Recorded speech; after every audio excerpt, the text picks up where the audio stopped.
राष्ट्रवादी जनलोक party ने लोकसभा चुनाव 2024 में मतदान करने वाले व पार्टी का सहयोग करने वाले के लिए सभी सहयोगियों का आभार व धन्यवाद करने के लिए दिल्ली के मोज़ेक सेंडोज बैकुंठ हॉल में एक भव्य कार्यक्रम का आयोजन किया, जिसमें काफी संख्या में कार्यकर्ता और साथी मौजूद रहे। आपको बता दें कि आरजेपी सत्य ने उत्तर पूर्वी दिल्ली लोकसभा सीट से निवेदिता शर्मा प्रेम को प्रत्याशी बनाया है, जो बीजेपी के पूर्व सांसद बैकुंठ लाल शर्मा प्रेम की सुपुत्री हैं। कार्यक्रम में आरजेपी सत्य के राष्ट्रीय संयोजक शेर सिंह राणा, राष्ट्रीय संगठन महामंत्री ठाकुर दुष्यंत सिंह, दिल्ली प्रदेश अध्यक्ष सत्यपाल सिंह सिसोदिया, प्रत्याशी निवेदिता शर्मा सहित पार्टी के पदाधिकारी व सहयोगी मौजूद रहे। शेर सिंह राणा ने सभी का धन्यवाद किया और पार्टी के कार्यकर्ताओं ने शेर सिंह राणा का फूलमाला पहनाकर स्वागत किया। कार्यक्रम में कई बड़ी पार्टियों को छोड़कर आए हुए लोगों ने आरजेपी सत्य का दामन थामा और पार्टी को आगे बढ़ाने के लिए प्रण लिया। जब हमारी टीम ने सभी लोगों से बातचीत की तो देखिए क्या कुछ कहा सभी ने। लोकसभा चुनाव में जिस तरीके से राष्ट्रवादी जनलोक पार्टी के तमाम पदाधिकारी, कार्यकर्ता और प्रत्याशियों ने दौरा किया, क्षेत्र में जिस तरीके से कमियां देखी और एक तरीके से अपना झंडा लहराया, हमारे साथ बातचीत करने के लिए राष्ट्रवादी जनलोक पार्टी के संयोजक शेर सिंह राणा जी हैं। और आज सम्मान समारोह यहाँ पर रखा गया है, सभी लोगों का सम्मान किया जा रहा है, क्योंकि चुनाव हुआ, चुनाव में जिस तरीके से सहयोग लोगों ने किया है उनका सम्मान करना बहुत ज़रूरी है। सर, आज किस तरीके से यहाँ पर लोग एकजुट हुए हैं और किस तरीके से सम्मान समारोह आपने धन्यवाद किया है? देखिए, क्योंकि दिल्ली में चुनाव समाप्त हो चुका है और 4 जून को अब रिज़ल्ट आएगा, तो जिन कार्यकर्ताओं और पदाधिकारियों ने 1 महीना लगातार मेहनत की है दिल्ली के अंदर हमारी बहन निवेदिता शर्मा जी को चुनाव लड़वाने में, तो उन सब लोगों का आज यहाँ पे स्वागत किया गया और एक गेट टुगेदर रखा गया पार्टी ने, जिससे कि हम आपस में विचार विमर्श कर लें कि क्या हमसे गलतियाँ हुई हैं और उसमें अब आगे कैसे सुधार किया जाए।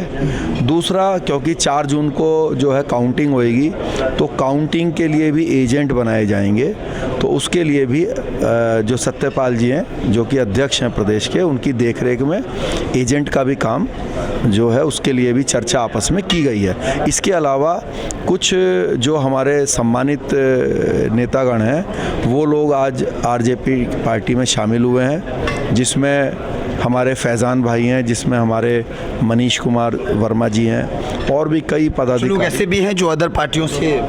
जी बिल्कुल बिल्कुल बिल्कुल, ये सभी लोग जो है किसी किसी पार्टी में शामिल थे पदाधिकारी के रूप में, कुछ भाजपा में थे, कुछ आम आदमी पार्टी में थे, तो आज वो सब लोग उन पार्टियों को छोड़कर आरजेपी की नीतियों पर विश्वास करते हुए शामिल हुए हैं। और मुझे विश्वास है कि 4 जून के बाद से जैसे ही रिज़ल्ट आएगा, रिज़ल्ट कुछ भी आए, हमारे पदाधिकारी एक बार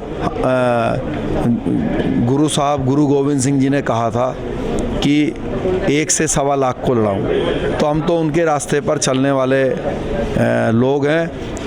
हमारा तो एक एक कार्यकर्ता 1.25 लाख से उनके लड़ेगा और एक दिन जीत हासिल करेगा। लेकिन जिस तरीके से 2025 का भी बिगुल आपने बजाया और तमाम राज्यों में जो चुनाव हैं, हरियाणा है या तमाम राज्यों में, उसकी भी आपने तैयारी की बात की है तमाम लोगों से, क्या लगता है किस तरीके से 2025 में आपकी पार्टी यहाँ पर तैयारी करेगी? देखिए, इस लोकसभा चुनाव में हमें थोड़ा समय कम मिला, लेकिन मैं विश्वास के साथ कह सकता हूँ और आप देख सकते हैं कि आज कितने संख्या में जो है पदाधिकारी मौजूद थे, तो मुझे 100% विश्वास है कि 2025 का जो विधानसभा चुनाव दिल्ली में होगा उसमें राष्ट्रवादी जनलोक पार्टी के प्रत्याशी जीतकर जाएंगे विधानसभा में और अपनी विचारधारा को विधानसभा में रखने की शुरुआत दिल्ली से 2025 में कर देंगे। राणा जी, एक अहम सवाल मेरा आपसे है जो काफ़ी दिनों से चल रहा है, मैं पूछ नहीं पाया हूँ कि आप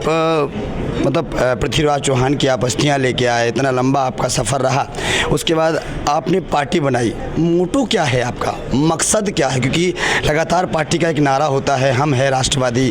क्या रियलिटी में सिर्फ राष्ट्रवादी या तमाम जो लोग हैं उनको भी साथ में रखेंगे? मोटो क्या है, थोड़ा मकसद जानना चाहता हूँ। देखिए, जैसा कि मैंने आपसे बताया कि हमारा नारा है, हमारे दिल की भावना है, हम हैं राष्ट्रवादी, इसीलिए पार्टी का भी नाम राष्ट्रवादी है। तो देखिए, हम लोग अपने देश से प्रेम करने वाले लोग हैं और देश प्रेम की भावना को लेकर चलते हैं। अपने देश के लिए अगर पीछे आप हमारा इतिहास देखें, कुछ ऐसे कार्य जिसके लिए हो सकता है कि हमारे प्राण भी जा सकते थे। आपने बताया अफ़गानिस्तान गए पृथ्वीराज चौहान जी की मिट्टी के पास, तो उसमें जान भी जा सकती थी, लेकिन हम अपने देश से क्योंकि प्यार करते हैं तो उसके लिए हमने किसी चीज़ की कभी परवाह नहीं करी। अब आज राजनीतिक रूप से हम देश की सेवा करना चाहते हैं, क्योंकि इसमें कोई दो राय नहीं है कि जो सरकार होती है वही पूरी तरीके से देश के लिए काम कर सकती है। सामाजिक संगठन बनाकर पूरी तरीके से आप काम नहीं कर सकते। हमने सामाजिक रूप से भी प्रयास किया कि हम देश के लिए अच्छा कार्य करें, लेकिन सामाजिक संगठनों का एक लिमिटेड साधन है, लिमिटेड ताकत है। तो सरकार के रूप में हम आए और अपने देश को अच्छे प्रगति की तरफ ले जाएं और सभी लोगों को, सर्व समाज के अपने भाइयों को जो है उनके अधिकार दिलाएं। तो इसके लिए हम लोग मिलकर काम कर रहे हैं, और चाहे हिंदू, मुस्लिम, सिख, ईसाई हो, और चाहे हिंदू में हमारे दलित भाई हो, पिछड़ा समाज हो, स्वर्ण हो, कोई भी वर्ग हो, सभी लोग राष्ट्रवादी विचारधारा के जो लोग हैं, जो देशभक्त लोग हैं, वो हमारे भाई हैं, हमारे रिश्तेदार हैं, वही हैं हमारे सब कुछ, और हम उनके साथ मिलकर अपना काम कर रहे हैं। और दिल्ली से हम लोग जो है बिगुल बजा दिए हैं। एक सवाल और, कहाँ आपको लगता है कि जो मौजूदा सरकारें हैं या जो 70 साल से रही हैं या मौजूदा सरकारें हैं, कहाँ लगता है कि राजपूत समाज के साथ कहीं भेदभाव देखा जा रहा है? देखिए, राजपूत समाज के अकेले के साथ भेदभाव नहीं हो रहा है, सभी के साथ भेदभाव हो रहा है।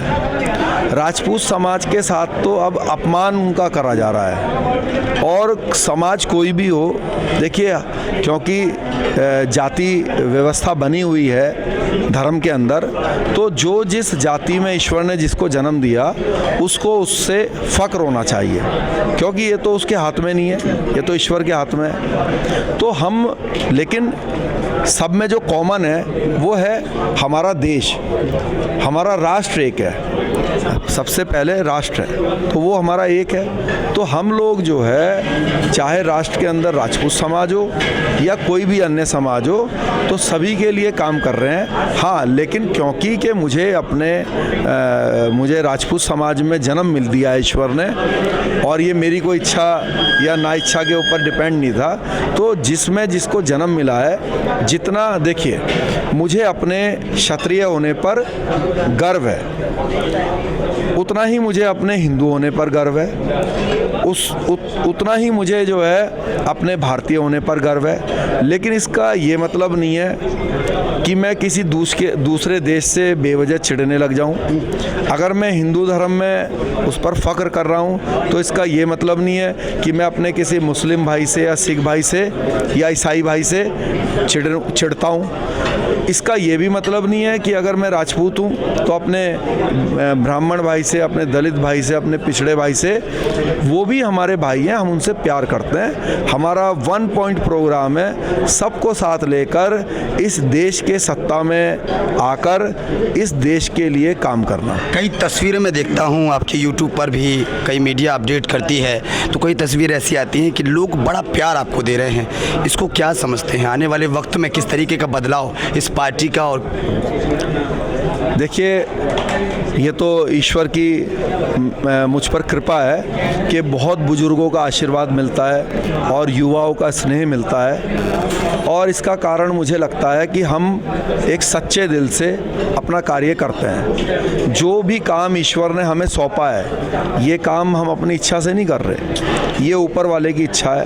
उन्होंने हमें ये काम सौंपा हुआ है, तो हम हर चीज़ को अपना कर्म मानते हुए जो है अपना काम करने में लगे हुए हैं, और उसी क्रम में जो है सभी का आशीर्वाद भी मिलता है।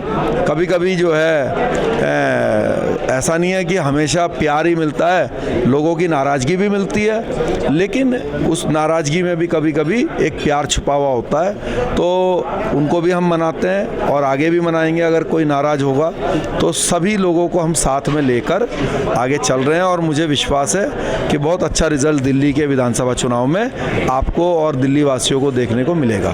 सतपाल जी, कैसा सफ़र रहा आपका निवेदिता शर्मा के साथ? आपने जो चुनाव दौरा किया, कैसा सफ़र रहा और आज सम्मान समारोह आपने रखा? देखिए, मैं आपके चैनल के माध्यम से बता दूं कि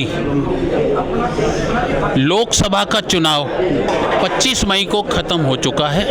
हमने 1 महीने से बहन निवेदिता शर्मा जो सुपुत्री हैं बीएल शर्मा प्रेम जी की, उन्होंने उत्तर पूर्वी दिल्ली लोकसभा का चुनाव लड़ा है राष्ट्रवादी जनलोक पार्टी से। हमने भरपूर मेहनत की है, लोगों का बहुत प्यार भी मिला है और ये भी देखने को मिला है कि जहां विकास नहीं था वहां पर उन नेताओं को कोसा भी जा रहा था, नकारा भी जा रहा था। हमने अपनी तरफ से पूरी मेहनत की है। आने वाले 4 तारीख को चुनाव में उसका रिजल्ट भी पता लग जाएगा और हमने आज इस कार्यक्रम के अंदर अपने जितने भी मतदाताओं थे, सहयोगी थे, साथी थे, उन सब का धन्यवाद, आभार व्यक्त करने के लिए आज यह मीटिंग, यह कार्यक्रम रखा, जो हम लोग अपने साथियों को अपनी तरफ से बहुत बहुत धन्यवाद और आभार प्रकट करते हैं। और आगे आने वाली विधानसभा के चुनाव के लिए आज से एक संकल्प लिया है कि हम 70 की 70 लोकसभाओं विधानसभाओं में चुनाव की तैयारी करेंगे। आज हमारे पास कुछ भारतीय जनता पार्टी के, ज़्यादातर भारतीय जनता पार्टी के, लगभग कितने लोग हैं जो शामिल पार्टी में हुए?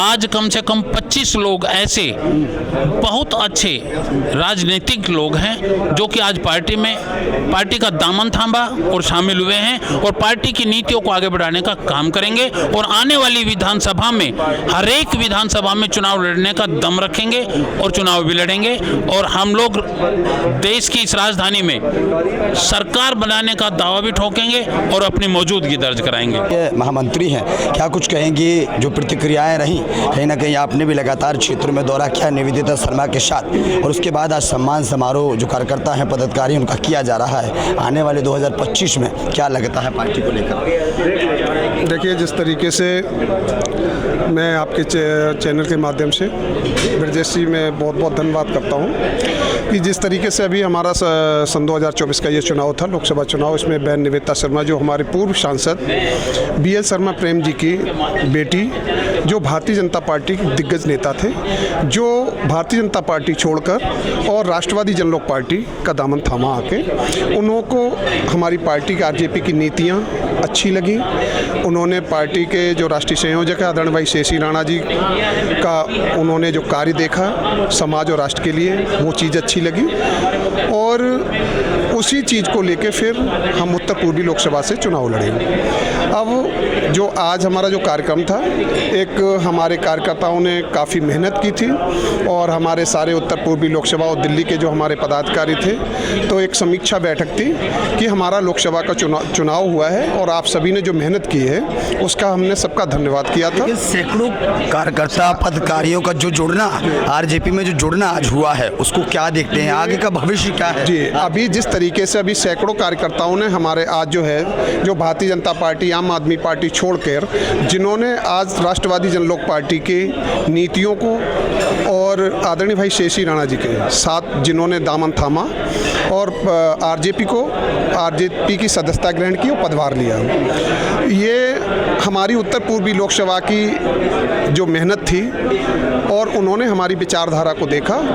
और मैं ये सन 2025 में जो आगे विधानसभा चुनाव आने वाले हैं, इसकी मैं आपको बता दूं कि 70 के 70 जैसे हमने बताया विधानसभा पे हमारे पूरे प्रत्याशी उतरेंगे और आगे आगामी जो चुनाव है विधानसभा का, इसमें हम लोग एक बहुत जैसे इतना संघर्ष हमारे सभी कार्यकर्ता करेंगे कि घर घर जाके कि हम लोग एक अपने संगठन का ढांचा तैयार करेंगे और संगठन का ढांचा तैयार करके हम बूथ लेवल तक का कमेटी का पूरा गठन करेंगे। उनके मन में एक सवाल पैदा होता है कि जब भी आपका कोई कार्यक्रम होता है तो एक नारा उसमें लगता है कि हम है राष्ट्रवादी। तो क्या लगता है कि ये पार्टी वाकई में सिर्फ राष्ट्रवादियों की है या तमाम जो सर्व समाज होता है उसको लेकर ये पार्टी आगे चल रही है? देखिए, राष्ट्रवादी जिस तरीके से आपने अभी क्वेश्चन किया है कि ये राष्ट्रवादियों की पार्टी है। हिंदू, मुस्लिम, सिख, ईसाई चारों की ये चार भाई हैं और सब लोग ये हमारी चुनाव चिन्ह चारपाई, ये सभी की है चारपाई। और राष्ट्रवादी वो व्यक्ति होता है जो अपने राष्ट्र से स्नेह करता है, राष्ट्र के प्रति प्यार करता है, राष्ट्र के लिए हमेशा अच्छा सोचता है, राष्ट्र के लिए अच्छा कार्य करता है और राष्ट्र के लिए जीता है और राष्ट्र के लिए मरता है, उसे हम राष्ट्रवादी कहते हैं। और राष्ट्रवादी जो सोच वाले लोग हैं और जो हमारे देश और राष्ट्र से प्यार करते हैं, जैसे आदरणीय भाई शेषी राणा जी हैं, तो उन्होंने राष्ट्रवादी, हमारे पार्टी का नाम भी राष्ट्रवादी है, तो राष्ट्रवादी सोच वाले लोग हैं वो इस राष्ट्रवादी जन लोक पार्टी के साथ आज जुड़ रहे हैं और सैकड़ों की तादाद में, हजारों की तादाद में आज हमारा बहुत बड़ा परिवार होता जा रहा है उत्तर पूर्व हमारा दिल्ली के अंदर। और मैं आपको एक जो जिस तरीके से आज हमारे देश के अंदर हमारे महंगाई चरम सीमा पर है, हमारे बेरोजगारी चरम सीमा पर है, हमारे दिल्ली के अंदर विकास नहीं हुआ है, तो हमारी जात और धर्म से ये राजनीति अब जात और धर्म पे नहीं होगी, अब ये हमारे देश के, हमारे दिल्ली के विकास के लिए काम होगा, हमारे युवाओं के रोजगार के लिए हम काम करेंगे, हम महंगाई पे काम करेंगे और हम इसलिए लोगों के बीच में सेवा करना चाहते हैं। क्या नाम है भाई साहब आपका? मेरा नाम जितेंद्र है, जितेंद्र शर्मा। कारण है कि आपने आरजेपी को शामिल किया। मैं एडवोकेट हूँ। मैं देखता हूँ कि आज की डेट में चारों तरफ ना बीजेपी ने इतना भ्रष्टाचार करा हुआ है, चारों तरफ भ्रष्टाचार है। जो यहाँ के एमपी हैं, जो 2 बार सांसद रह चुके हैं, उन्होंने कोई भी काम नहीं किया उत्तर पूर्वी में। मनोज तिवारी जी ने बिल्कुल काम नहीं किया। और सबसे बड़ी बात यह है, तो 4 तारीख को नतीजे आने के बाद पता चल जाएगा। आपने आरजेपी जो ज्वाइन की है उसका? मेरा आरजेपी ज्वाइन करने का मकसद ये है कि मैं भाई शेर सिंह राणा जी ठाकुर साहब हमारे, मैं इन लोगों की ना बातों से बहुत प्रभावित हूँ। मैं ऑनेस्टली बोल रहा हूँ कि मेरी फैमिली, मेरा बेटा 5 साल का है, मेरी बेटी अभी 10 ईयर की है, तो ना वो मेरी वाइफ, मेरे बच्चे जब देखते हैं राणा जी के बारे में यूटीवी में, तो ना वो लोग इतने एक्साइटेड हैं कि यार हमारे देश के लिए आरजेपी में भविष्य देख रहे हैं। भविष्य देख रहे हैं क्योंकि यहाँ समानता है, यहाँ पर लोकतंत्र है और यहाँ सच्चाई है। और मैंने इसलिए ज्वाइन किया है कि यार मेरी फैमिली पूरी फ़ैन है और उन्होंने जो काम करके दिखाया है वो आज तक की गवर्नमेंट नहीं कर पाई। इतना बड़ा काम किया उन्होंने, अस्थियाँ लेके आए वहाँ से, तो हम इस चीज़ से बहुत ज़्यादा इम्प्रेस हैं। और हमारे अंदर एक ना, हमारे ब्लड में एक ज्वाला उठ चुकी है कि यार हमारा एक भाई ऐसा कर सकता है तो यार हम भी कर सकते हैं यार। चलिए, बहुत बहुत शुक्रिया आपका। ये तमाम लोगों से बातचीत मैंने की है और दुष्यंत जी कुछ कहना चाहते हैं जी? जिस तरीके से हमारे जितेंद्र शर्मा जी ने बोला कि जो राष्ट्रवादी जनलोक पार्टी है ना, तो इन्होंने जो पार्टी को जो ज्वाइन किया है ना, कि जो शेषी राणा जी हैं, जिनके पास कोई संसाधन नहीं थे ना उनके पास कोई पावर थी, जब उन्होंने जाके अफगानिस्तान से पृथ्वीराज चौहान की अस्थियां ला सकते हैं। अगर हम आज हमारी देश की जनता, हमारी दिल्ली की जनता अगर उन्हें सत्ता में अगर ला देती है तो शायद हमारी देश की जनता का भविष्य बदलेगा और विकास होगा। इसलिए ये विचारधाराओं के साथ सब लोग जुड़ रहे हैं। ठीक है, तो आपने सुना, लगातार वो तस्वीरें हमने दिखाई जब दिल्ली में लोकसभा चुनाव चला, लगातार आरजेपी की वो तस्वीरें हमने दिखाई जब आरजेपी की प्रत्याशी निवेदिता शर्मा ने क्षेत्र में दौरा किया। लेकिन अब 4 तारीख को नतीजे आने हैं और 25 मई को कहीं ना कहीं यहाँ पर दिल्ली में वोटिंग हुई। अब देखना यह है कि किसका खाता खुलता है, तो आने वाला वक्त बताएगा। फिलहाल लेकिन यहाँ पर सम्मान समारोह रखा गया और ये आभार व्यक्त किया गया लोगों का जो आरजेपी के कार्यकर्ता पदाधिकारी हैं, और उनको ये कहा गया कि आप लोगों का बहुत अच्छा सहयोग रहा है और 2025 का जो बिगुल उन्होंने अभी बजाया है वो फिलहाल आने वाले वक्त में समय पता चलेगा कि 2025 में आरजेपी किस तरीके से दिल्ली में चुनाव लड़ेगी। कैमरामैन दुर्गेश शाह के साथ ब्रजेश कुमार, दिल्ली।